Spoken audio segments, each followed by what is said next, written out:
afternoon, everyone. Welcome to a very special live and free broadcast of Women Empowering Women.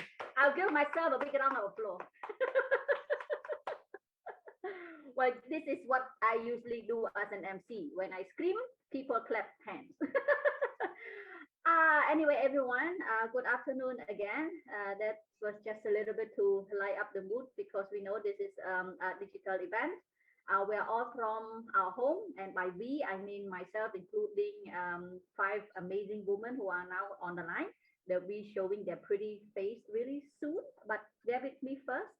Just a quick introduction about the program, but before that, allow me to introduce a little bit in Cambodian language for our local audience.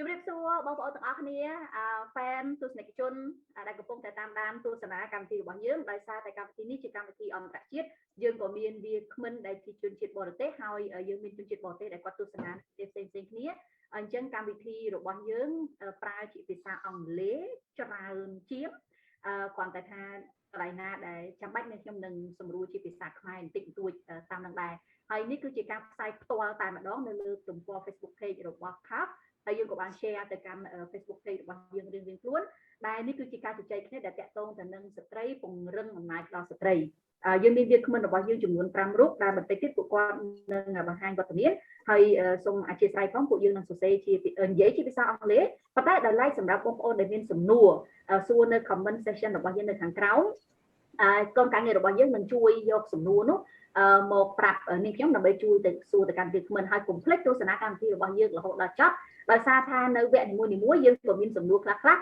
ងាយស្រួលដែលអ្នកទាំងអស់គ្នាអាចបានទទួលរង្វាន់ពីយើងត្រឡប់ទៅវិញដែរអូខេហើយប៉ុណ្ណឹងសូមបងមកនិយាយអង់គ្លេសវិញព្រោះភីវយើងមួយចំនួនស្ដាប់អត់យល់ទេដឹងខ្ញុំនិយាយអីទេឥឡូវនេះ All right that's just a quick introduction of the program in Khmer. So once again, this broadcast is the second episode of Women Leaders Series by the Cambodian Association of Finance and Technology. Starting from here, we refer to the association as CAFT, short name. The Women Leaders Series is a one-of-a-kind monthly web series by CAFT and aim to educate and inspire leaders by featuring today's most influential and successful women leaders. And we have today with us 5 speakers. CAFT, if you might ask, I introduce here now, the overall purpose of CAFT is to serve as one voice. I say it again, one voice. Listen to this, because this is a hint to our amazing prizes. One voice that is fintechs in Cambodia. CAFT aspire to help establish Cambodia as the leading Indonesian country for fintechs innovation and investment in the region. And how CAFT is aiming to do that is by collaborating with regulators and stakeholders to create a vibrant and safe environment to build an ecosystem to support partners and fintech companies to thrive and grow in the Kingdom of Cambodia. So thank you again very much, CAFT, for your roles, for what you have done. And of course, for this very amazing creative webinar, as well, we all have to work from home now. At least we're also sharing from our home the knowledge and aspiration to other women who are watching here as well. All right. So we do have a question in each segment. So make sure you watch this web series until the end, because by answering very easy question in each segment, you will be winning prizes, which is snacks and drink, and we'll deliver it right into your home. If you participate in the Q&A later. But now, without further ado, allow me to introduce our amazing guests for this episode. With no particular order, I would like to give a big warm welcome to Bong Ni Chanari, the country manager for She Investment.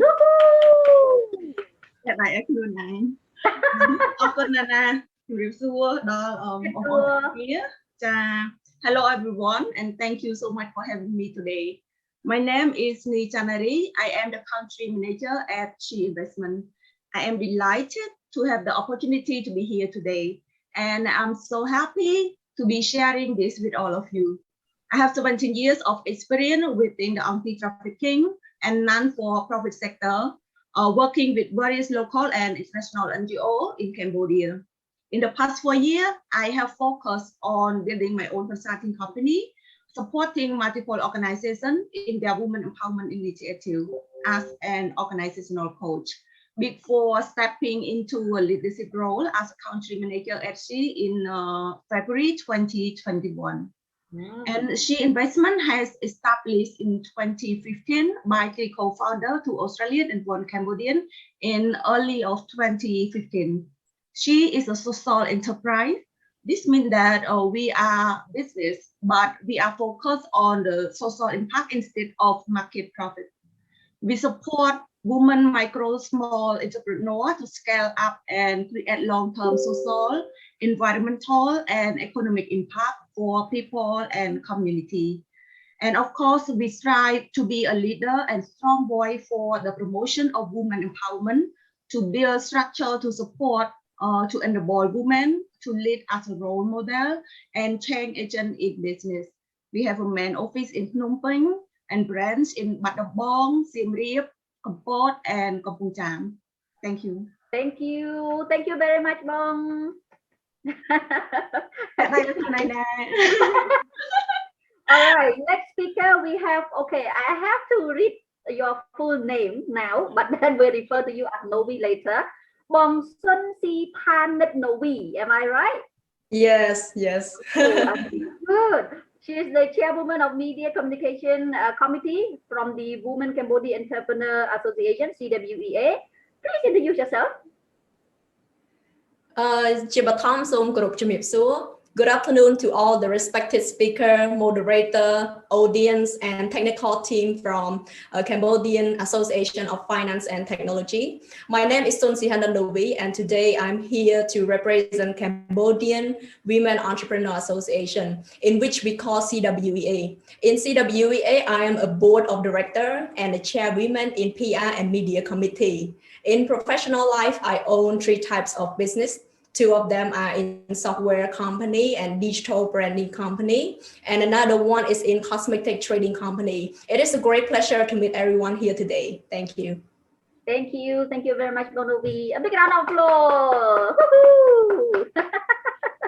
All right. Thank you very much. As I said, we do have international speaker here with us.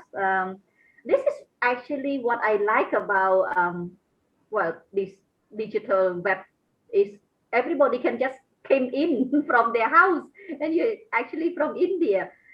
Yes, you didn't have to buy any air ticket at all.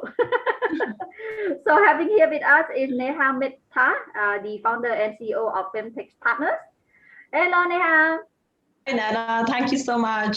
Thanks for the introduction, and thank you for being the bubbly you. You're bringing so much energy to people listening to us and watching us today. Thank you for that. Very happy to be here, and as the series is called Empowering Women, Women Empowering Women, so very happy to be part of this esteemed panel of speakers, and at the same time reaching out to all the wonderful people who are listening to us right now in Cambodia and worldwide. Thank you for joining us, and I can speak about my background. I'm a lawyer by training, but I've been working in the fintech space for about 4 years now, and I run Femtech Partners. It's a consulting firm focused on amplifying world's 50% point of view. So we are making sure that the women are heard and they leave a mark in this world. So we work in the area of sustainable development goals like poverty alleviation, gender equality, and making sure that women are at the decision table. So hopefully through this discussion, we can inspire some young females, and we can also create an impact for women in tech. Thank you. Thank you very much. Thank you. Thank you for joining. What time is it in India right now? It's coming to 4 p.m. So you are 1.5 hours ahead of us. Okay. We're having some rain here. You might get it in another next hour. I like that. All right. Thank you very much, Neha. Let's move to our next speaker, Bong Lim Solin. She is the country director of Oxfam Cambodia. I mean, I heard about Oxfam since I was, I don't know, 15. Now I'm only 34. So Oxfam have been really doing so many amazing things here in Cambodia. It's really been too many things. So I might as well just give Bong Solin to introduce Oxfam and herself. Hello, good what time is it? Good afternoon, everyone. Thank you, DJ Nana, and everyone for having me.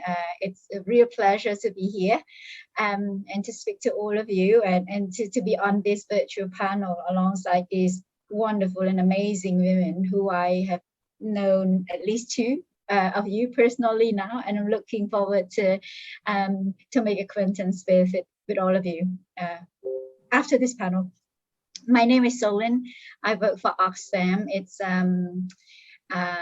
we are a global humanitarian advocacy organizations, and this organization has come to Cambodia since 1979, as Nana has mentioned, and we work on a wide range of programs that are adapted to the development phases of Cambodia. And presently we have 3 broad programs. One of them is called Inclusive Green Economy. I'll talk about it a bit more because this is a very topic we're talking today in terms of women economic empowerment and fintechs. And the 2 other programs are Natural Resource Governance and Waste to Change program. And the Inclusive Green Economy programs that I mentioned are one of the 3 main programs we have. We're working with young women entrepreneurs in rural areas. We're working with emerging women leaders from across all spheres. And we're partnering with some of you already, CWEA and She Investments. So I'm looking forward to discussing this important topic that is so close to my heart. All right, thank you very much, Bong. Last but not least, we have Bong Suchita. She's the Southeast Asia Director for Womentum. Bong Suchita, good afternoon, Bong. ចាជំរាបសួរទស្សនិកជនជំរាបសួរ panelist ទាំង 5 នាក់នៅក្នុងទីនេះហើយក៏អរគុណជាពិសេសទៅដល់ CAFT ដែលបានរៀបចំកម្មវិធីនេះឡើង So then I can start in English because just introduction in Khmer a little bit from the beginning. So first of all, I would like to good afternoon to our audiences, and first of all, I would like to say thank you to CAFT who try put a lot of effort to get this done. I know that many people involved in this organization, and then thanks to DJ Nana and thanks to all panelists, women panelists, they are all amazing.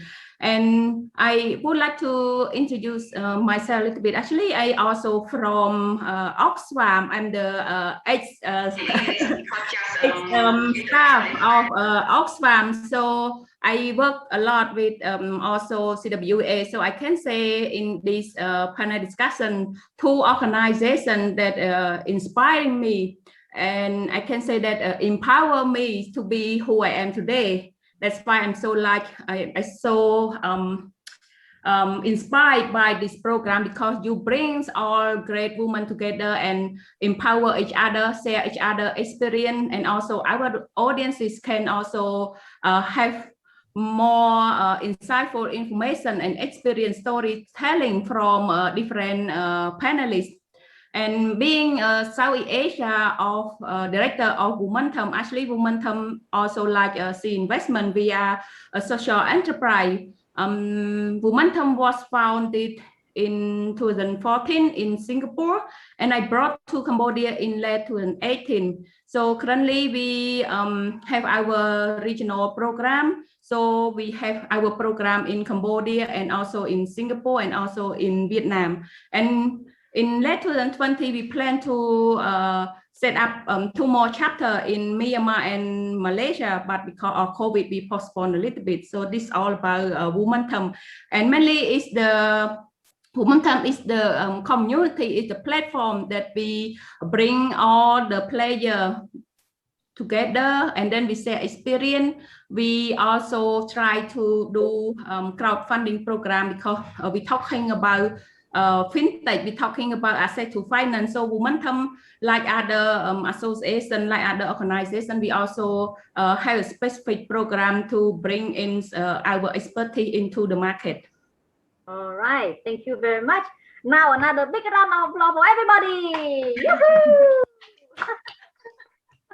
Thank you very much, all the speakers, for your introduction. I mean, just to talk about each organization itself, I mean, each one will probably take the next 2 hours. So if you have 5 speakers, we need 10 hours just to introduce our organization, because I know She Investment, CWA, Oxfam, I mean, you all have been really doing a lot. However, I still have to ask this question just to understand your organization and company a little bit more. But I wanted to hear a case study, if you can share from your program, a successful case study, because we are now on the subject of women empower women. And if you can share with us a very specific program of your company or organization and a very specific case study in which you can share with us. All right. Well, since Woman Tom was the last one to talk, can you now start the round two? Okay, thank you, DJ Nana, for this important question. Actually, we have many success story to share, but you asked me to just only one. So then I pick up a story from Bhutan. You know, Bhutan is the peaceful country, and then not many people have a chance to visit Bhutan, and then women also have a lot of challenges in Bhutan. So then we have a program to promote entrepreneurship of women in Bhutan, and then we bring the handicraft made by women to sell in Singapore and also to sell in other regional markets. So then because of our Women program, we let people in Singapore or other part of the world know what's going on in Bhutan and how women there can do more, not just only stay at home, do housework, but they can do more. Especially they are empowered by doing what they want to do, and then they can sell their product not just only in their country, because Bhutan is a small country. They can also export their product to sell in other countries. So the reason why we try to set up other program in other countries in the regions, in Asia regions. Thank you, Wang. Thanks for sharing. Just by the way, before moving on, if you see me looking this side, it's only because I have to read the comment on the page. Not doing anything weird, okay? Also, somebody named Daniel said Nana is so bubbly. What does bubbly mean? Does that mean chubby? If it means chubby, I'm not. I'm only too close to the camera, okay? And for those watching at home or from your laptop or desktop, if you can share with us where are you watching from, that would be interesting to know as well. All right. Okay, Bong Suklin, can you maybe further a little bit on a specific program of Oxfam or case study that you can share with us? Sure. And if I'm looking down, I'm not doing anything weird either. I'm just looking at my notes. Okay. So yes, a case. Maybe for this conversations, I'll share with you about a project we have called Block Rice, which is a program that focuses on supporting two things. First is we support women farmers across the country, especially those who lives in rural areas, bring them together, provide training and support, help them organize themselves into cooperatives, so that they would be able to use their collective bargaining and negotiate for a fairer contract. And that fairer contract is not just in Cambodia, but they're able to negotiate with local exporter and buyer from Europe, so that their products, the organic rice, let me pick rice. Organic rice they produce in this mountainous areas of Cambodia in Pravahia would be packaged and sold to Europe at a premium price. And that's how they get a fairer compensations for their labor. Now, the second part of it is that we have been using the blockchain technology to enhance two things. One is to improve the traceability of the quality of the rice, as well as all of the social, environmental, and governance safeguarding criteria of this rice that are being produced in Cambodia and sold to Europe. And at the same time, to enforce financial compliance in terms of the financial compensations that European exporters and Cambodian traders are providing to these women farmers. A case that always stuck in my head is this name. I wish I have a picture to share with you of this woman's name, Supon. She's a mother of 3, 34, 35 now this year. She used to be a migrant, a seasonal migrant worker. She lives in border somewhere in Pusat. She would migrate to Thailand for seasonal work and then come back. She would do that years on. But now, and at that time, her family used to hold ID poor status. If you know what that means, if you are earning income at a certain level, the government will issue this ID card, and that means called ID pool as part of the ID pool registry program of the Ministry of Planning, and that would allow you certain type of social benefits. So her family were holding ID pool status, and they were migrant workers. Now she has been part of this farmers cooperative for several years. She's part of the Block Rice program that is using technology to enhance compliances and traceability. She's been paid properly, and she has now become a very successful, what we call agree entrepreneurs. She doesn't migrate anymore. Her family, she gladly told us that she lost the benefit of ID pool because they're very successful. They also have their own grocery shops. They're also producing the organic rice that are being sold at premium price at the European retail shops. So that is a successful story I wanted to leave with you today. Well, don't finish this yet. I wanted to ask a little bit more. I mean, this is very weird to me, but people usually say, why you're only supporting women? It's what happened to the men? You see, the thing is, if you work, now in the agriculture sector in Cambodia, 20 years ago, if you're saying, 52% of the women, or the people you're working with are women, that was quite something. But now, if you do that, people are just laughing because the agriculture sector in Cambodia has been feminized due to mass out-migration. FAO has done an estimate already, and this is not just Cambodia. Cambodia is not unique because men migrate for other economic opportunities in the neighboring countries. So Cambodia agriculture sectors, we're looking at about 65 to 75% of the workers are women, and not just women our age, prime age. I'm talking about children and elderly women who left behind. So, and that's why the technological input is quite important here. And so we don't have a choice to work with women, but at the same time, if we're not working with women, we lose out the opportunities of really unleashing this massive potential that a country like Cambodia and anywhere else has to do with the women. If more women going into the economic workforce, could you imagine how advanced that economy and that society would be like? Thank you. Excellent answer. Thank you very much, Mong. I'm looking at the time and we are at 5:40. I thought we have like 1 hour. We feel like, it's very long, but now we're only running. We're not even in the topic yet, just still introduction, and we're already running out 40 minutes. But that's only mean because it's all very interesting. All right, okay. Out of all the companies and associations that our speaker here come from, I'm really sorry, but Neha, you are the only person who I'm not very familiar. So can you maybe introduce a little bit further of Femtech Partners, what you actually do, and if you can share with us also a case study? Sure. Thanks, Nana. I think I'm very happy to be hearing all these success stories. It's inspiring for me as well.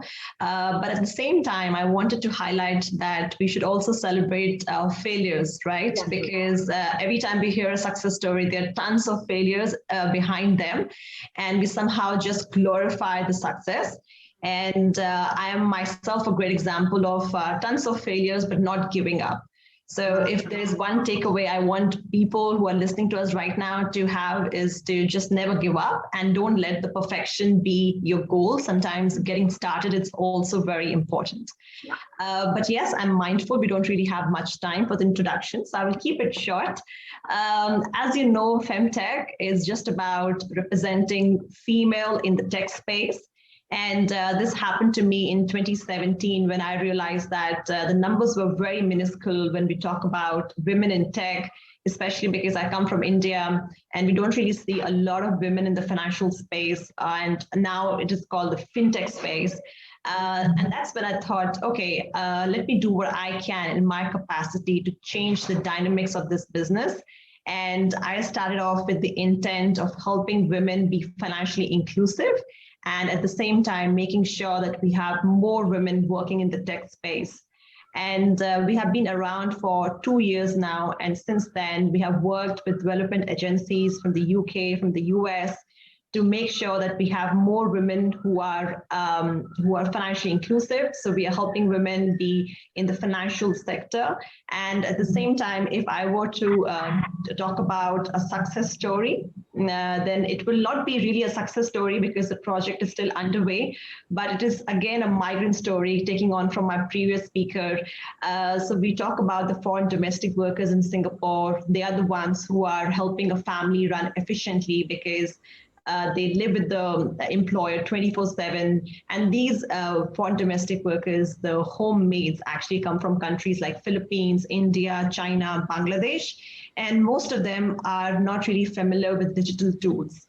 And the one thing I learned in 2020 is about businesses which will thrive are the ones who go from O to O, from offline to online. So if you really want to stay in the business, you've got to be having digital skills. As Nana said, we are able to do this sitting so far away because of technology, but not everyone has access to that or awareness for that. So the project I recently did with BlackRock is all about going from offline to online, and at the same time, introducing digital remittances, micro insurance, and micro loans for these foreign domestic workers who have ambition to look beyond their job, who want to be an entrepreneur one day, and they're trying to figure out how they can start a business, how they can take money from the banks, or how they can insure their family back in the Philippines, Cambodia.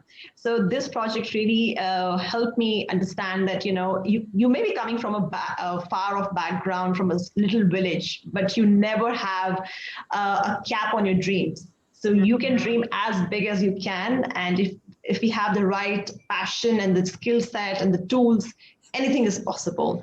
So through this project, we were able to introduce fintech solutions to these people. And my previous speaker also spoke about blockchain as a technology. We have been trying to use that. And we were also using tools like fintech, as I mentioned, for e-banking, for sending money back home, because we all witnessed 2020 being an unprecedented year. We were not allowed to step out. So most of these workers were not able to send money back home. So I think, again, I'll bring back the point that it's all right to fail. And I don't really know how the project is, actually helping these women. But I'm very hopeful because we will see the end result in 6 months' time. All right. I mean, it must be very important to you because I understand that you have a law background, not finance. That's right. Yeah. So I am not a technology person, and but that's all right because I have no qualms in saying that I don't understand technology. I play on my strength. So I think it's important to know what you don't know, and be all right to accept that. Yeah. Yeah. I mean, it's 100% correct because take example for our audience. I mean, we are now beautiful on our screen and all with very high-tech background, but we start live at 5, but we met since 1 p.m. and we have to be standby on our screen since 4:15. So for all of you to see all of this, so that's what you just mentioned. I mean, we cannot just look at the success story. I mean, how many times did we try this changing background stuff and thing? And this is the first time for me moderating events through Zoom. Absolutely, yeah. So you have been saying that from the very beginning, that Zoom is something very new for you, and you're doing an Very incredible new. job, right? So I think we should tell more women to be adventurous and fearless, to try new things. Yeah. All right. Thank you. Monavi, I mean, we just heard from Neha about technology, women, and from being offline to online. And you personally have two companies for this kind of web technology stuff, which I don't understand. But you're also representing CWEA here in the discussion. Can you elaborate a little bit more for CWEA and how when communication and technology change using digital during this day? Yes, thank you, Bong Nana, for the question. So today I'm here as a representation from CWA, so we just talk about the association. CWA mission is to represent the voice of women entrepreneurs. And CWA, I can say that our success story is the white paper findings, which was conducted in 2020.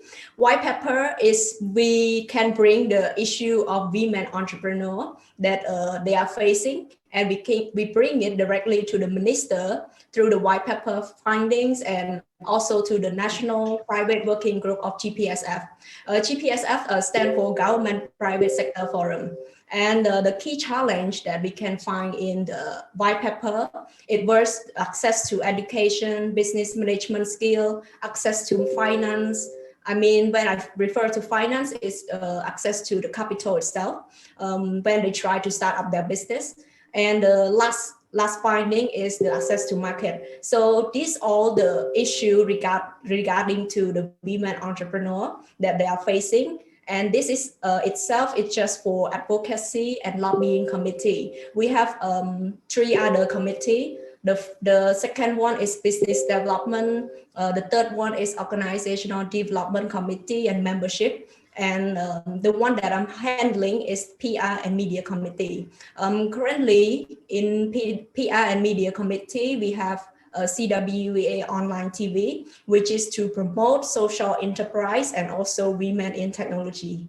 All right, thank you very much. Yes, just a quick look at the number of you we have. You know how many people are watching live right now? We have 300 plus. We have almost 400 people watching live. Can you imagine if you organize 400 people event, how much work we'll have to do? So please, like a lot of money, yeah. Please tag your friend, invite your friends, share our discussion so more people will come and watch. You know, I put my makeup on for this event. Come and watch. And we do have more discussion to come. I mean, I can give you a hint. People, the organizers said I can go as long as I want. All right, let's now go to She Investment. A little bit different question. If I'm a very small restaurant owner, a woman, how can I get support from She Investment? How She Investment would be in support for, say, for example, if I need finance or training? Thank you for the question. And regarding to support, first of all, we would like to know what kind of support does you need. Can I just say straight away, money? Okay, because it's very easy. It may be a little bit challenge to get money, but it more difficult is how to manage those money properly. So in She, we have different kind of program like incubator program and accelerator program, and with multiple other programs such as digital literacy program and cultural up, which is very helpful and focus on for women with informal and micro-size and cash-based business. So regarding to your question, like focus on the if she have a small restaurant, yes, she is in the category. And even if I'm not a registered company. Yes, because of that's what she has been doing. We're not because of our program. We also work with the women who have who run a micro-size and a small business that who will not yet register with the government. So yeah, we work alongside them by provide a different kind of training, and especially like you mentioned about how we can work alongside them, help them. One of the program that we have been running and we have been successful so far is a digital literacy program. This focus on women digital literacy program that enhance the understanding of how to use internet platform, social media, and mobile phone to market their product.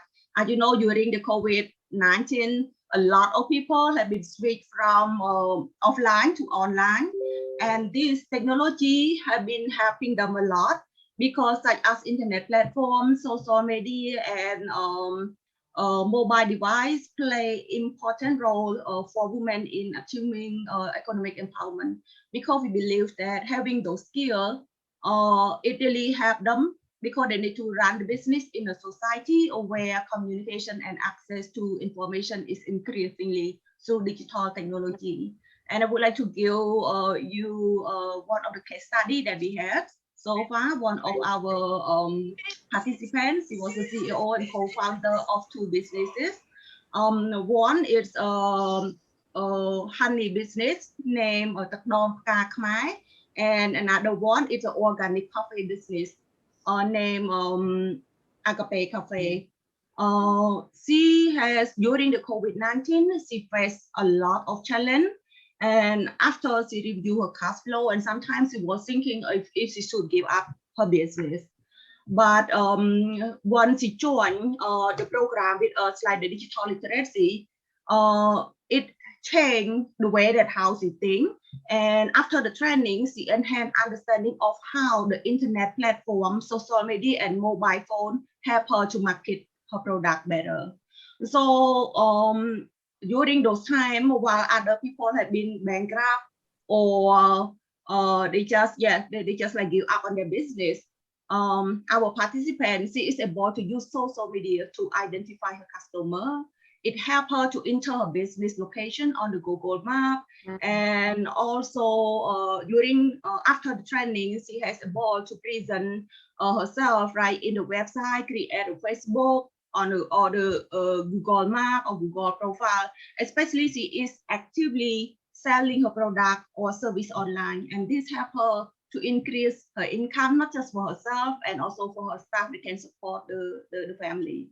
Right. So yes, and besides that, we also have the Kotrari app. It mobile application for recording business income and expense that help the entrepreneur to separate and manage their business finance separately from their personal finance. And those it helping them it very easily because it online and offline, and it help them to manage their revenue and expense.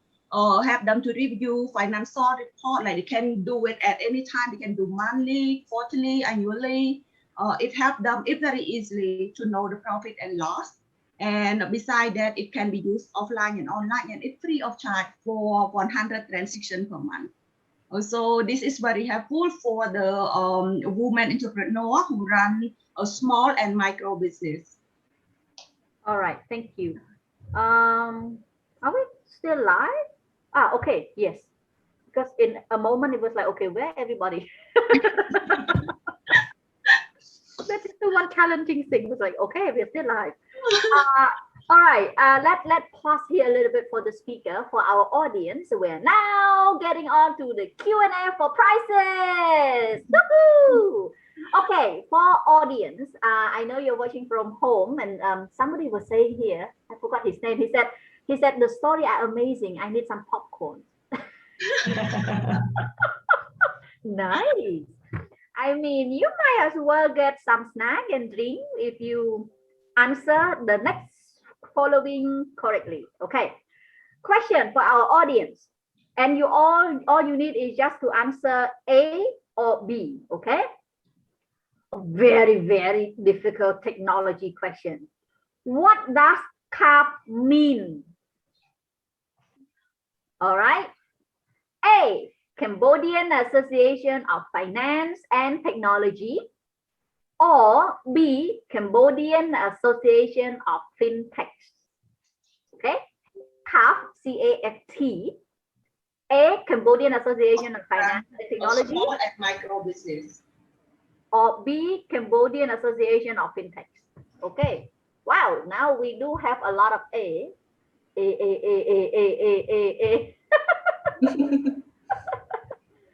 All the speaker, you have a glass of water near you? Yep. Yep, let's cheer for the first part. Cheers. Okay. What happened to the screen? It doesn't see water. All right, meanwhile, let's give our speaker a little pause for some more energy and water, because we are now collecting winner for this segment. I believe I believe our team is having a hard time collecting winners, because we do have quite a lot of answer, and I have to wait for this first before we move on to our next segment. Okay, organizer Ram, please give me the winner, or otherwise we'll all be starting singing songs. Okay, what does CAFT mean? Either A, Cambodian Association of Finance and Technology, or B, Cambodian Association of Fintechs.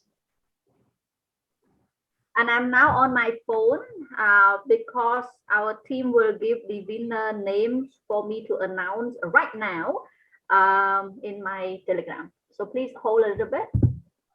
We do have more and more answers. And by the way, taking this opportunity, thank you very much, CAFT, for this kind of online event. I mean, I've been staying at home a lot. A lot. Okay, now we have the winner.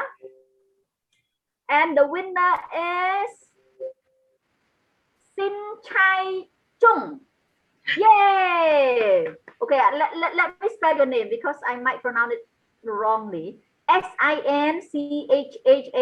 Sin Chai Chung. CHUNG. Congratulations. Our team from the organizer will contact you directly to your Facebook. They will chat to you, and will contact you how we can send you some snack and drink. Okay, don't be upset if you don't hear your name yet, because we have more questions to come. We have 2 more segments where you can win these prizes. Thank you very much. Now let's move on to our next question. Like Neha mentioned, we're not just talking about success story. I mean, I wanted to start with a success story because, you know, it's give us smile. But now let's move to some challenges. I know we are discussing about your organization, the work that you do, women empowering women, but I also would like to hear from your own personal experience as well. I mean, what are some challenges for women achieving economic empowerment? I mean, for yourself, and of course for the people that you work with. There might be different because of the circumstances. I mean, we are different from the women that we work with, but I believe you are also facing challenge. Can I refer this question to Bong Sok Lin and Bong Novi? Maybe Bong Sok Lin can go first. Sure, thank you. I think rightly so. I mean, we all are different, and it all depends. But I think based on our experience in running programs, what we call transformative women economic empowerment, such as women financial inclusion programs, women leading impact, micro, small, and medium enterprises, and women economic empowerment in agriculture, fisheries, and agro-food industries in Cambodia. We've observed that there are three key sets of challenges that women face.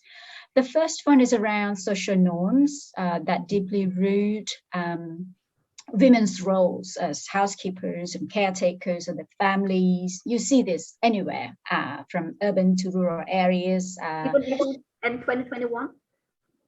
Well, yeah, I think so. It's just that depends on who you are, your socio-economic and education background of your family and communities. And from these experience we've had, we're running this program mainly in rural areas. We still see this. And so social norms still prevail across the country. And the other part is And part of social norms is, this whole, we've seen different forms of gender-based violence, with the most serious forms and damaging form being domestic and intimate violence and other form of gender-based violence that enforce the gender roles that are accepted in Cambodian society. So that's the first set of challenge. I think women faced all of that to a different degree, depends on their socio-economic and education background. The second one is about policy and practices that require a certain level of education and literacies. And women who have not been able to pursue or complete formal education are often are quite self-conscious about this gap they're experiencing, which could affect their self-confidence and even their, even if they are very passionate about the things that they do or the work that they wanted to support their communities, they face this challenge that will not allow them to prove the potential that they have. And the last one is around the economic side of it, the lack of access to market knowledge. For example, if I were to just refer to the example I shared with you early on about the woman's named porn, lack of knowledge to market, lack of information, it just puts you at a stage where you can't, you don't know what is the market price for your crops, what is the demand for this type of produce that can be perishable. Therefore, you're not able to negotiate a fair deal with traders and companies. So that's why I think when we talk about challenges that women face, we need to talk about the social, political, and economic challenges that women face, both on individual and systemic level. I mean, just want to jump in here a little bit, because when I hear the word social norm, I started to involve with NGOs and starting to work when I was 15. And I hear this when I have no clue what it means, like social norm, women empowerment, leadership, gender-based violence. But I still hear it now. What happened there? I mean, we've been really working so much. It persists because it's a construct of the society. Gender roles and division of role responsibility, it's been constructed by society for a long time, as long as we know. So it's going to take, a long time for us to get rid of that. I think we've seen progress, right, Nana? I mean, Dijana, you've seen it. 20 years ago, you do not see women in this type of platform. If you go into any platform out there, you just see men. The majority of the people out there are men, but it's changing a lot. But we still have a long way to go, I think. Yeah. I know. I thought if I'm moderating this question, probably in the next 20 years, I might not hear this word again. We might hear less of it, I think. All right. Bong Navi, anything you wanted to add on the challenge? I mean, yes, a lot of it. Okay, thank you, Bong Nana, again for the question. So again, I would like to talk about CWEA. CWEA, we envision the growth of women business in Cambodia, and the successful women entrepreneur make a crucial impact in the economic development in Cambodia. So our mission is to represent the voice of women entrepreneurs. So CWEA, we mainly focusing in collecting the issue, and we bring to the minister, likewise, I mentioned, through the paper findings, and to the National Private Working Group of GPSF. The platform that we are using to collect the issue is through Roundtable Forum. We have forum where the team of advocacy are going to different provinces. Like in white paper, we conducted in Phnom Penh capital city, Siem Reap. Can I cut a little bit? In the white paper, you mentioned you collect challenges. Yes. Can you name a few? What are some challenges you found? The challenge I mentioned in the white paper, it was access to education, access to finance, and access to entrepreneurship skill, or we can say business management skill. Right. And right now we are moving to the provincial forum. The provincial forum, majority of issue that we will be raising will be lack of human resources, limit access to information, limit access to market, lack of capital or fund to support their business, and as well as a lack of business management skill. However, the lack of entrepreneurship skill is now being dealt in our first white paper in 2020. So right now we trying to explore more issue by conducting maybe with online forum, because right now we cannot have a forum face-to-face. So we will proposing another proposal for this year to the Ministry of Women Affairs, and we are also coming up with more specific topic to raise to our policy roundtable discussion as well. All right, thank you very much. Again, like I said, if we were to talk about each organization, each will take at least 2 hours. But let's just move on. I mean, I can go as deep as I want, but we are already at 1 hour, ladies. Yes. Okay. For the next question, maybe I start with Bong Suchita. How did this digitalization technology play a role for women in achieving economic empowerment? But I understand that when we talk about the word technology or digitalization, we sound way big, like how to build a website, which I myself have no clue how to do it. But can you give some small, easy tools that the people that you work with have been using in achieving economic empowerment? Thank you, Nana. Actually, when we talk about challenges, just go back a little bit to challenges faced by women entrepreneurs.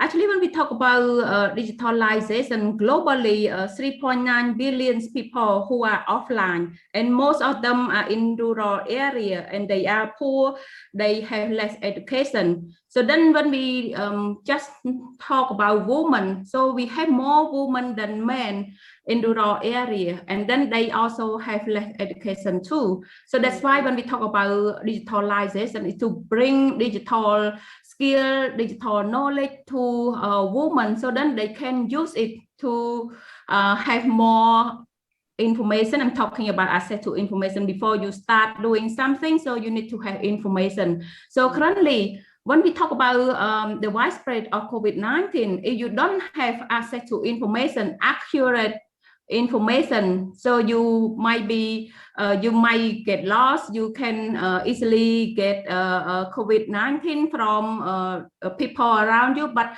if you get the right information from government or from different stakeholders, so then you know what to do. So this one thing about digitalization that can provide access to information to everyone. And then when we talk about business, because right now we talk about business because Momentum also recently conducted research in 4 countries. So we found out that access to finance is also crucial, and access to technology, because when we talk about COVID, impact of COVID, most of businesses are postponed or bankrupt or almost bankrupt. So then what about business of women that mostly they are small and micro businesses? So then we try hard to bring technology to them, so then they can, like the example raised by Novi or by Nari about bringing digital skills. So then digital skill have a role to play. So that's why we believe in digitalization. And then Momentum recently also set up a new program which just recently launched. We call Women Digital Entrepreneurship Program. So Momentum work closely with ASEAN Vision Institute and Hubsware Foundation based in US. We create a program to promote digitalization among women SME. And then we also talk about policy dialogue. How can policymakers hear about the concern of women entrepreneur, and how policymakers meet private sector and then discuss the solution by using digital solutions. Yes. Thank you very much, Bong. I want to further this question to Neha, because Neha, you just mentioned earlier that we are trying to push or help support women from offline to online, because that's the new trend now, especially during this COVID-19. I mean, I myself have not been successful in pushing my mom-in-law to go online at all. I mean, up until my son was born, she used chat voice just to see the picture of her grandchild. But I mean, for her business, she been a small business owner for, I don't know, for even my husband was born. But we, most of us, my husband and I, will not be able to get her online at all for her business. It was very challenging. I mean, well, this question might be something that you can help me and my husband on how do you go to the village or a house and say, let's go online? Can you give us some example? Yeah, thanks, Nana, for that interesting question. And I think before I answer that, I would like to say that women tend to fight a lot of discrimination. It could be gender divide, financial divide, and digital divide. So a lot needs to be done for these three baskets, because when we're talking about women going online and using digital tools, we got to be making sure that they have awareness and then access to digital tools. And I'm glad you asked me that question, because I remember visiting Bangladesh in 2019 with kind of the same intent to make sure that the women farmers are actually using digital tools. And one of the co-panelists just mentioned about misinformation or lack of information. And I think farmers have this from time to time, because they want to make sure that they have access to information like when it's going to rain, so that they can actually be cutting their crops accordingly. What is the market rate like? And those small pieces of information can really change their life, right? So when I was visiting these remote villages in Bangladesh, I spoke to women. I think the first thing that I realized, maybe it doesn't apply to your mother-in-law, was the fact that they were very open to learn. They were eager, they were ambitious. So I came back thinking that it's not only city girls, you know, the metropolitan women who are ambitious, who can wear high heels and dress up nicely. It's also the ambition of women like the person from Oxfam just now mentioned, right? It's also the women who are working in the farming sector. So they were ambitious, and it was just about, you know, because I was not able to speak the local language. If I could get someone who can speak Bangla and explain to them how they're going to create an impact, how they can go and reach out to so many people. For instance, you don't need to have internet to use Facebook in Bangladesh. It actually works on your simple device, the normal Nokia phone. I was very amazed by all these statistics, that I can actually be having a shop on Facebook using e-payments and actually be selling goods to people who are in the remotest village of, you know, Bangladesh. I could be sitting in one side of the city and delivering it to the other side of the city. So I think all these things made me realize that as women, we have to be always open to new ideas and accept the new technology rather than acting under fear. Because most of the women said that, A, they don't have a device. Maybe there is a hand phone, but the husband or the brother or the son is actually using it. And when they come home, they're scared of pressing a button and making a mistake. So I think we should be okay with the fact that it's all right to make a mistake, right? So that's the number one lesson I tell myself every time I'm trying something new. I tell myself, deep breath, it's okay to make a mistake and try something, right?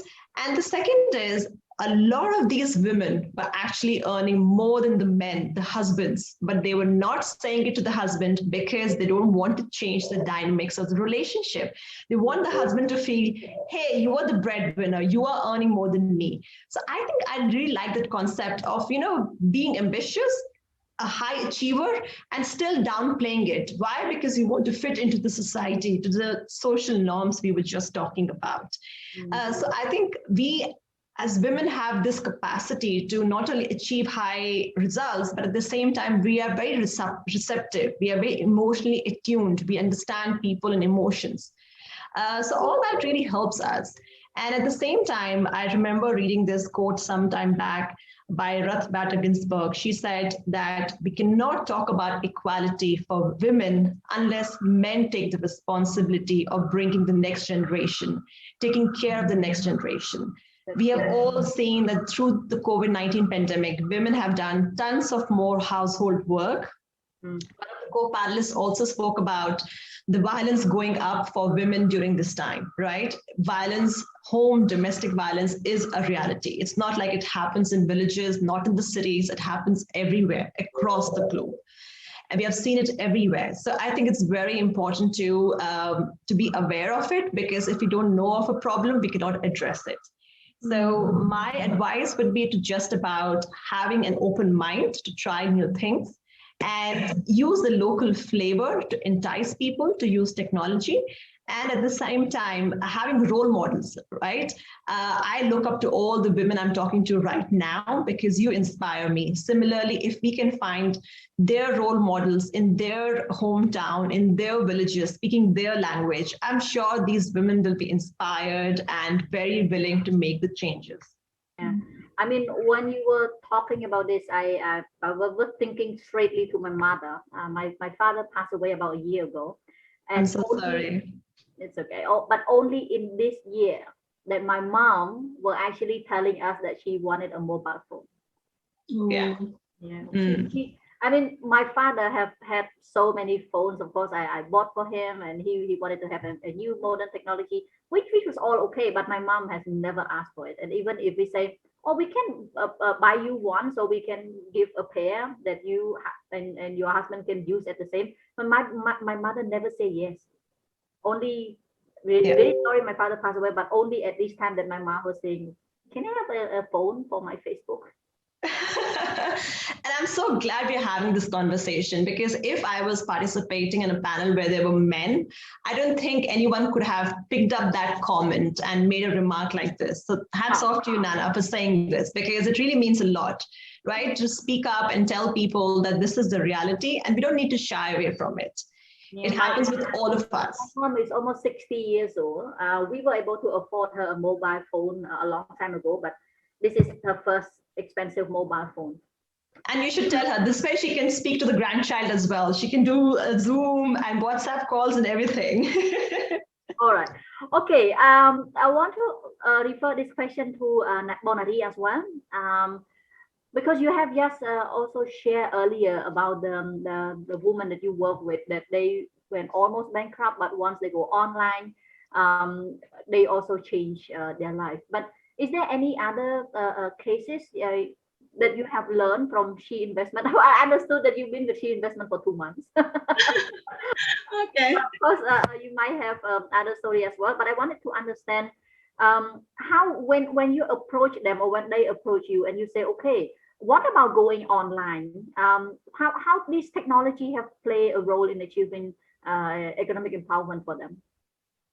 Thank you for the question. I think this is a hot topic for especially like also thank you, Neha, for mention about the challenges of the women related to the digital technology, because as we know that digital technologies plays a role for a woman in achieving economic empowerment, and it also challenge for them because sometimes because the low self-esteem, so they just feel like, oh, I'm not good enough, that's okay if just my husband or my father or my brother to do the technique like the digital technology or use those smartphone or expensive stuff.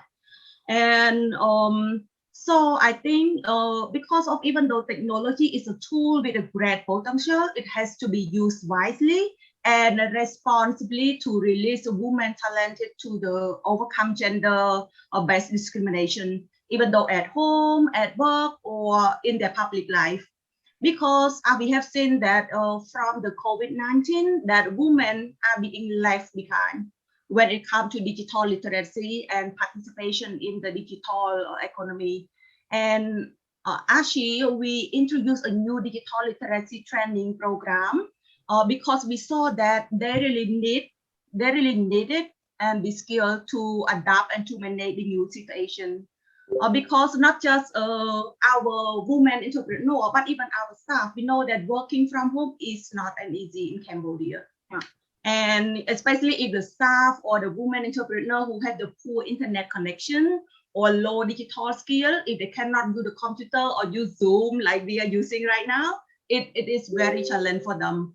So because of as we know that when a lot of new in market places are launching, even though especially because of during the COVID-19, we also need to help our women to understand how to onboard onto this platform. For example, like, you know, if we focus on the empowering women through skill, so it helps them so that they can fully participate a digital economy or to the same extent as well, because like Neha mentioned, most of men have the special privilege to receive those, while women are left behind. They just like, that's okay, and it's just like they just accept the situation. So able to use the fintech tool, it helps them to manage the money effectively. With tool, especially like I mentioned before, like Travel app, it helps them to manage the money, to record about their expense, and they also can keep track and produce the report, financial report like monthly, quarterly, or yearly. It really helps them, or they don't need to do like in our old style to keep record in our old book and then figure out those records. And yeah, so this will help them like digital skill. It helps them to manage their business during the COVID. So because we believe that this play a good role in women economic empowerment in Cambodia. All right, thank you very much. Okay, let's give a few minutes for our speaker to take a deep breath and enjoy your water, because now it's time for the prizes, our audience. Yoo-hoo! Okay, now question number 2 for our audience, and this time you have to choose either C or D. Okay, C or D, not A and B anymore. Please don't be confused. Question for our audience to win prizes. Question number 2, what is the purpose of CAFT? C, to create online show on fintech. Or D, to serve as one voice, that is fintech in Cambodia. Have you heard one voice somewhere before? I didn't say anything. Okay, so for our audience, we already have some answer. Quite a lot. D. Quite a lot of D. Again, our question is, what is the purpose of CAFT? C, to create online shows on fintech, or D, to serve as one voice, that is fintech in Cambodia. All right, let's give our team a few small seconds to give me the winner. And really appreciate those watching our live show, because we're still having 360. I mean, those who watch from the beginning are still here. Either they want snack and drink, or they really enjoy what we're talking about. Okay. All right, now we have winner number 2. The winner number 2 name is Monks Kidu. I'm really sorry. I know it's not correct to say like this. I can spell it out. MONGZKIDUDE. That is the winner number 2. Okay, Monkey Do. Again, I'm sorry. I know this is not correct of how I should pronounce your name. MONGZKIDUDE. That's winner number 2. We still have one more, so stay tuned. All right, ladies, I have to skip one question and now move to another question, because we are now at already 6:30. We've been running our discussion for 1 hour and a half. So let's move to the other question, and this probably close to the last one. I will just read this question, but then I will add my own. how do you think men and our audience can help in achieving economic empowerment for women? Okay, that's the question that I've been guided to ask. And then I would like to also add my own question, if you don't mind answering. So far, up until today, because I mean, you are all a meeting of what you've been doing, your position, your work, your company. Who is your most supportive man? That will be my personal question. If you don't mind answering. Otherwise, you can just stick to the question on how men and audience can help in achieving economic empowerment for women. By the way, for our audience, who are men here out of 321 viewers? If you are a man, please raise your hand in the comments. Okay. Who can we start? Noe, can we start with you? Oh, yes, thank you for the question. I believe women make a huge contribution to the country's economic and society, whether they are doing business on the farms or as an entrepreneur or employees. And when we talk about women economic development, empowerment, this includes women's rights and gender equality. Gender equality is one of the sustainable development goals, particularly goal 5. And it does give impact on poverty eradication and employment rate for economic growth. So women is economically empowered when we are already achieving gender equality and breaking some cultural norms. I mentioned just some, and about 22% of the women population are in leadership roles in organization already. So in order to change the world, I believe we need more women to make their own decision, to get educated, to work, and also to lead. So if you ask who is my, what do you say? Most supportive man. Yes, I have actually 3 men that I would like to. You can't have just 3. one. Yes, one. Oh, they were gonna get jealous after. Okay, so I will have to go with my dad, because dad has always responsible for his department very well. When I mentioned by his department is he handling the wellness of their children, support our decision, everything we do. He does not negative all the time. He always give experience, and I can say I have the best dad in the world. And also I would like to thank to mom as well. In case she is watching this and ask my brother to translate. In case she asked my brother to translate, so I have to thanks to mom for always caring for our educational. We have been very well educated because mom, she always molasi, every time that we do not know any lesson. So thanks to both of them that we are here now. I understood that Bong Sok-Lin will have to leave in 10 minutes. I mean, me too, because my kids is hungry too. So let's now give the floor to Bong Sok-Lin first. Thank you so much. I have to start taking care of my children starting from 6:30. So thank you for this. Now talking about women.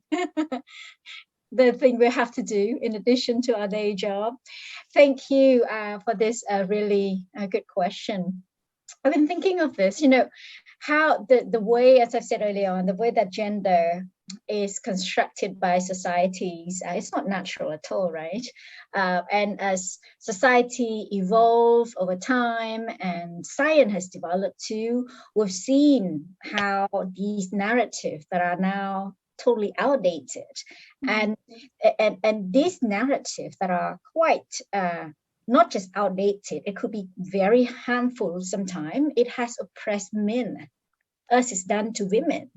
And this whole narrative about what a man should be, it has affected men's lives around us. And I've started to see a lot of men of the new generation, they've gained confidence, they started to come out and redefine gender rules and norms. They started to push back and recreate the cultural in the symbolic practices. And this is really helpful. I think we need all men and women to come out and push back against this outdated and harmful narrative in terms of gender roles and responsibility. And And when that happened, when everyone come out, when all the men come out in support, Nana, that's when we won't be needing to talk about women economic empowerment anymore. I don't know when that will be happening, but I'm sure I'll be dead by then.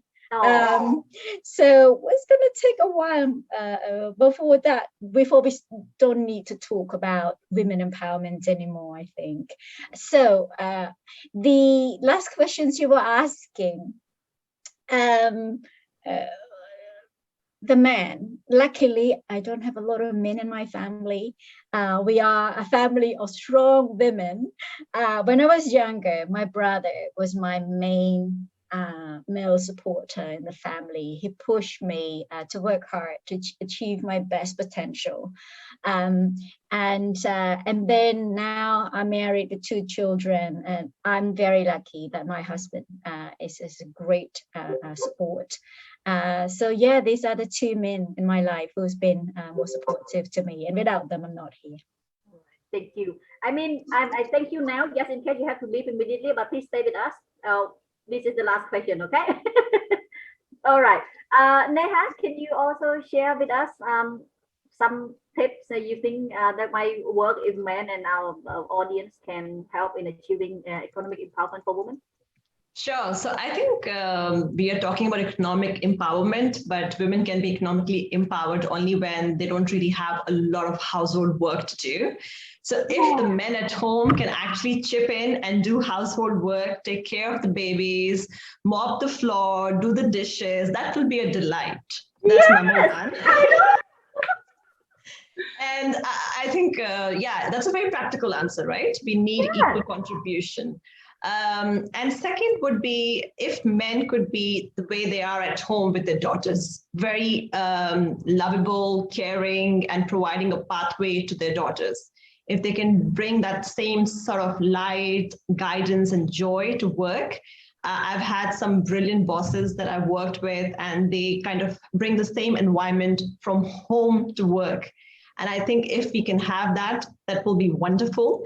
And yes, I think for me personally, it's important to be with a partner who's willing to not only support, but celebrate you. So you need to have someone who really celebrates the uniqueness in you, who celebrates your failures and successes. Because when you come home, you shouldn't be, fighting a battle. You should be having a head to lie on and discuss things. And yes, my favorite person has to be my dad. And Nana, your story is similar to mine. My dad is not around, but he gave me wings to fly. He gave me confidence for the rest of my life. So here I am cherishing him and the kind of confidence he has given me. So I really hope all the girls who are watching this can actually, resonate with this feeling, because dads are the best. Oh my God, I smile so big. Thank you. Thank you very much, Neha. That is a perfect point. I mean, we talk about a lot of stuff. I mean, policy changing, national policy for supporting women. I mean, all men will just help with the house. Well, we're all done. The work is done. So let's change the home policy first before we can do the state, national, international policy. Yes. Oh my God, this is really, really nice. Okay, let's move on. We're having a little bit of trouble in the live. It's okay. Let's the technical team worry about that. Monari, have something to share on this? Yes, please. Because I believe that men and our audience, even if have a man audience as well, they can support the initiative if they run business. Because women economic empower is a central to realizing women rights and gender equality. Because how men or our audience can help. If they can, if they have the business, they can promote women leader in their company to give them the opportunity to be influencer. And another thing, they also can help to advocate for women. They should think of the way of giving the access to a woman like voice, choice, and influence. If you have heard about the Bill Gates Melinda Global Foundation, that they mentioned like, okay, a woman economic empower, she has to have a 3 critical component, which is choice, voice, and power. And choice is mean like men or people give the opportunity to women to choose and decide where, when, and how to spend their income. Voice, it means like make sure that her voice have been heard and she feel free to speak from her mind. And influence, it means like give her the she can have the economic decision making at all level from about the family and the business. To make it short, it's men can contribute and play important role to help in achieving economic empowerment for women. Because example, like the bank, you can create the financial product or the service offering that address the gap of the women, like especially like in our target group, women entrepreneur. It helped them like to provide loan to women who run entrepreneur skill, like she women who own a micro and small business, but they did not yet register their business with the government. So they can like create some policy or some guideline that can help those women entrepreneur to access to those finance.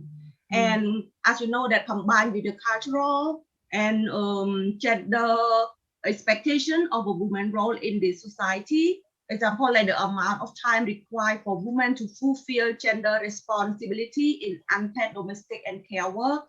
This can lead like too many women feeling like they do not have decision-making power, and either at home or in the business. Especially if those business is a family-owned business, it can even harder for them to have such agency. So men, it also play very important role to help women to achieving the economic empowerment.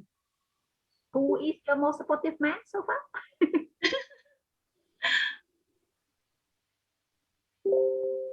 far? Bong Nari, hear what I say? Sorry? Who is your most supportive man? Important man, my younger brother. I always, wherever I go, I feel so proud of him.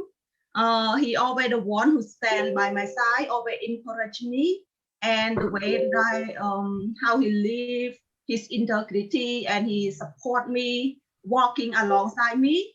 He really inspired me in so many ways, even though he's younger than me 3 years. Yes, but I always feel proud to have him as my brother. And yes, he has a lot of knowledge and wisdom. And yeah, so I'm so happy, and he inspired me and always encourage me to do whatever I want. Just like Mom, I stand by your side. So whatever you decide, you need to know that I'm here for you and I cover your back. And with those, always make me feel like whatever happened, he always there for me. And yes, take this opportunity to say a big thank to my younger brother. Okay, we still have Bong Suchita who haven't spoken about this question yet. So Bong Suchita, the floor is yours. Could you refresh your questions?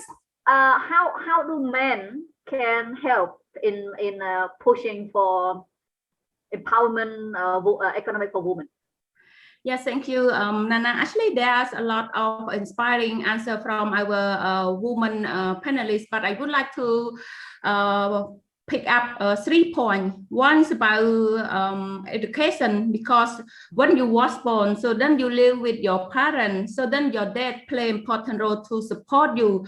And I can give my example because I'm the oldest one, I'm a woman, I'm a girl in the family. So then when we talk about Cambodian culture, so I should not have a higher education, but in the family, my dad always pushing me, okay, if you don't get higher education, so I don't have any property to share with you, so only education. So talking about gender equality, so my dad is my role model, that he always talk about education. So when you have education, you have everything. So I'm so grateful to have him as my father, or I'm so proud to be her daughter. And another point is support and motivation from the men, because if you don't have, like you run a business, if you go to meet your supplier, you go to see your customer, if you don't the main language and you don't have motivation from the man, so then you will not get your business close deal. So then support and motivation from the man is very important. And I also can give my example because as I told from the beginning, I previously worked for NGO, but when I shift my career to business entrepreneur, so then I don't know how I run business, but I get to know a few men and then they taught me how to run business. So I'm lucky that I can have those support and those motivation from the men, few men that I very appreciate their valuable time that they taught me along the way. And then another third point is about role model.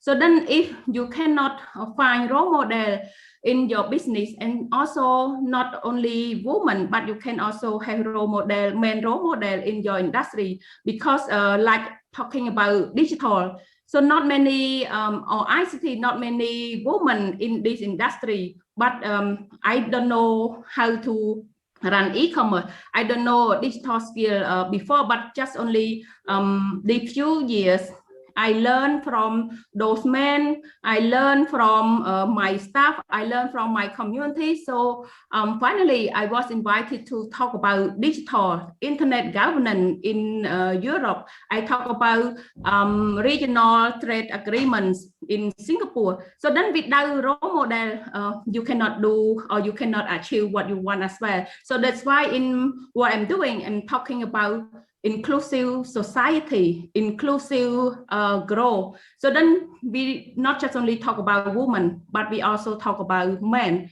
Like Momentum, we have our member, not just only women, we have men and women from 43 countries around the world in our community. So somehow we also have support from our men partner, our men participant as well. So I would like to say that without partnership, so you cannot achieve what you want. And going back to women, I have 2 points as a woman. So you need to have a strong goal, a specific goal, what you want to do, and you need to have confidence. Because I would like to share one example. I used to talk to many men during the international forum or regional forum. They always, when we talk about gender, they always send a woman to the panel discussion or to talk to me. I said, no, I need you. You are the man. Even we talk about gender equality, even we talk about women economic empowerment, but I need you to talk with me. So then you need to have confidence to claim what you want. And then I hear from a man, I still remember in my head, he said that if woman, you don't ask, you don't say anything what you want, how can I know what you want? So it's important to tell either man or woman, it's important to speak out what you want and include them in your program, include them in your business. So it will change. All right. Thank you very much, Ms. Chita. I hate to cut, but we're really running out of time.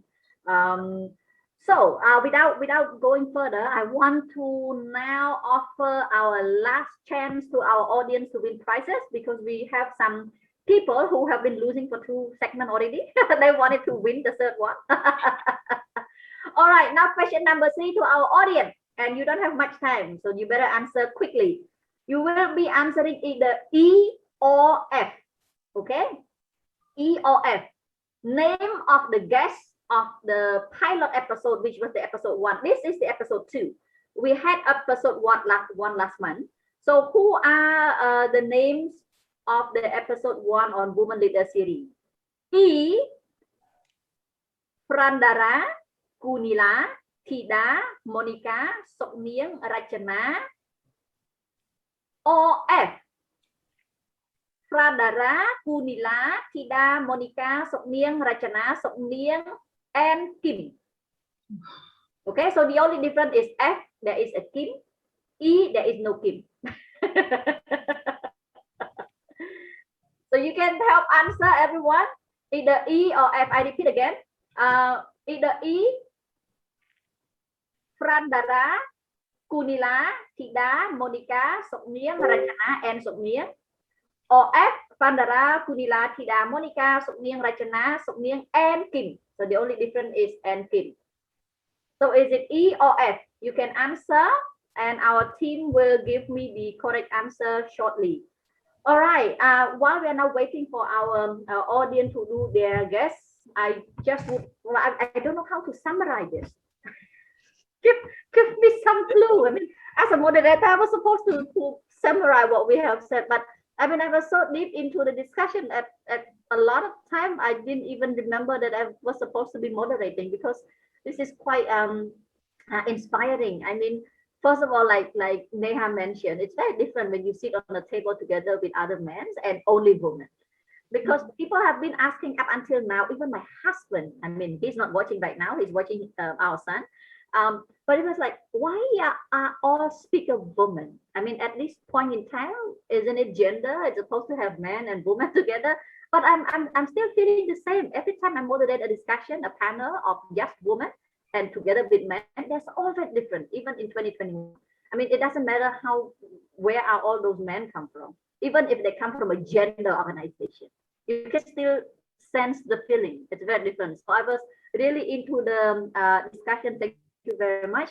We have learned in the last question, and that's why I add this question on, because a lot of people said a lot of complication stuff, but helpful. It's very easy. I mean, if you want to change the whole thing, if you want to see your wife, your daughter, your sister here on screen, like all of us now, we are also very, very normal women, but we are able to be on screen right now because men around us support us and celebrate us. I'm able to be on screen now, Nari and Novi and Bosulin and Neha and Bosuchita. We're all here because we have men taking care.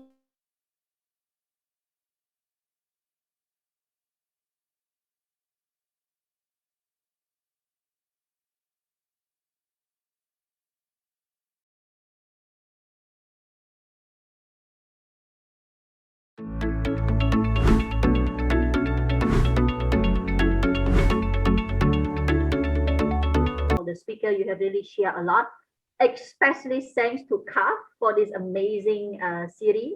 This is really nice.